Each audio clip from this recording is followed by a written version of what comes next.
ఈరోజు కాంగ్రెస్ పార్టీలోకి మా పాలకుర్తి నియోజకవర్గంలోని రాయపర్తి మండలి నుంచి బీఆర్ఎస్ పార్టీలో ఉన్న ముఖ్య నాయకులు చాలామంది ఎక్స్ఎడ్పిటిసి ఇంకా మండల పార్టీ వాళ్ళు ఇంకా చాలామంది ముఖ్యులే చేరడం జరిగింది.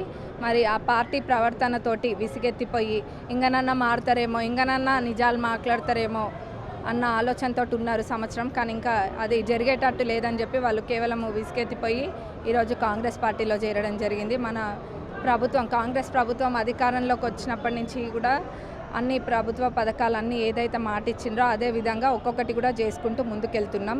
మీరు కూడా అదంతా కూడా చూస్తున్నారు.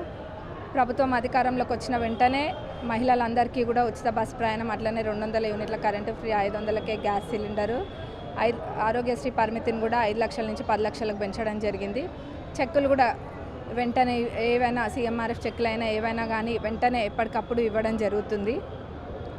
ఇంకా ఇంటిగ్రేటెడ్ స్కూల్స్ అని చెప్పి కూడా చాలా చోట్ల మన గౌరవ ముఖ్యమంత్రి వర్యులు వాళ్ళు శంకుస్థాపన చేయడం జరిగింది. అంటే ఈ ప్రభుత్వము మీరు చూస్తున్నారు, డ్రగ్స్ విషయంలో అయినా దేంట్లో అయినా కానీ చాలా స్ట్రిక్ట్గా ఉండడం జరిగింది. ప్రభుత్వానికి ఒకటే సంకల్పం, ప్రతి పేదవాళ్ళకి ఏదో ఒక రకంగా ప్రభుత్వం తరపున వచ్చే పథకాలు పేదవాళ్ళకి అందాలని చెప్పి ప్రభుత్వం ఒక మంచి సంకల్పంతో ఉంది. అది రైతులకైనా లేకపోతే చదువుకునే విద్యార్థులకైనా ఇంకా ఉద్యోగులకైనా ఎవరికైనా కానీ ప్రభుత్వం అధికారంలోకి వచ్చినాక 55,000 పైన ఉద్యోగాలు కూడా ఇవ్వడం జరిగింది. మరి రుణమాఫీ కూడా 22,000 కోట్ల రుణమాఫీ జరిగింది.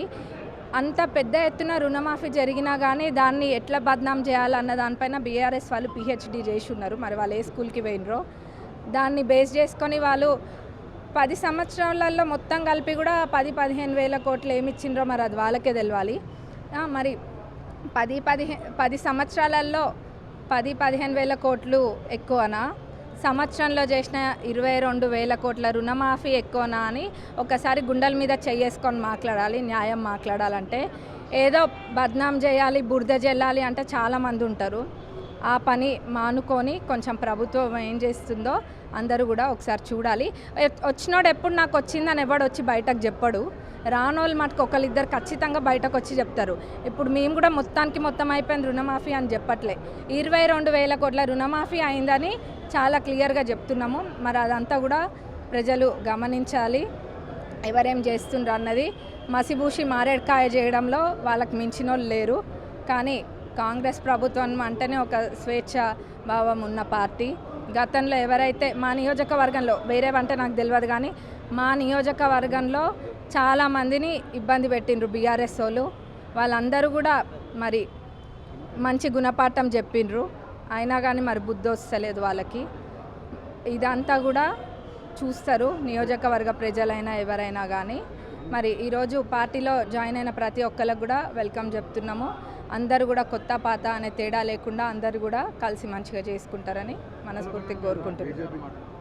బీజేపీ బీఆర్ఎస్ ఇచ్చిన హామీలను నెరవేర్చకుండా కాలయాపన చేస్తున్నారు కాంగ్రెస్ పార్టీ ప్రభుత్వం అని చెప్తారు. వాళ్ళు ఉన్నదే అందుకు కదా, అట్లనే చెప్తారు. మరి ఇప్పుడు 10 ఇయర్స్లో ఏమేమి కాలేవన్నది లిస్ట్ తీస్తే చాలా ఉంటుంది. కానీ అనవసరం, ఆ ముచ్చటంతా అనవసరం కదా. ఇప్పుడు వాళ్ళది చూస్తే ఇంటికి ఒక ఉద్యోగం వచ్చిందా? లాస్ట్ 10 ఇయర్స్లో ఇంటికి ఒక ఉద్యోగం రాలేదు. దళితుడిని ముఖ్యమంత్రి చేస్తా అన్నారు, చేయలేదు. దళితులకి 3 ఎకరాల భూమి ఇస్తా అన్నారు, ఇవ్వలేదు. ఇంకా చెప్పుకుంటూ పోతే చాలా ఉన్నాయి, లిస్టు చిట్టా చాలా ఉంది.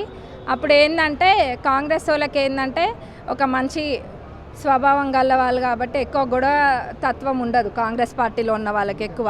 కాబట్టి ఎవరు కూడా ఇంత బద్నాం చేయలేదు. వీళ్ళు ఏంటంటే సంవత్సరం కూడా కాకముందే కేవలం బద్నాం చేయాలన్న ఆలోచనతోటే వీళ్ళు ఉన్నారు కాబట్టి ఇవన్నీ కూడా మాట్లాడుతున్నారు. కానీ కాంగ్రెస్ ప్రభుత్వం చాలా చేస్తుంది. దాన్ని ప్రజల దాకా తీసుకెళ్లాల్సిన బాధ్యత లోకల్గా ఉన్న వాళ్ళందరిది కూడా.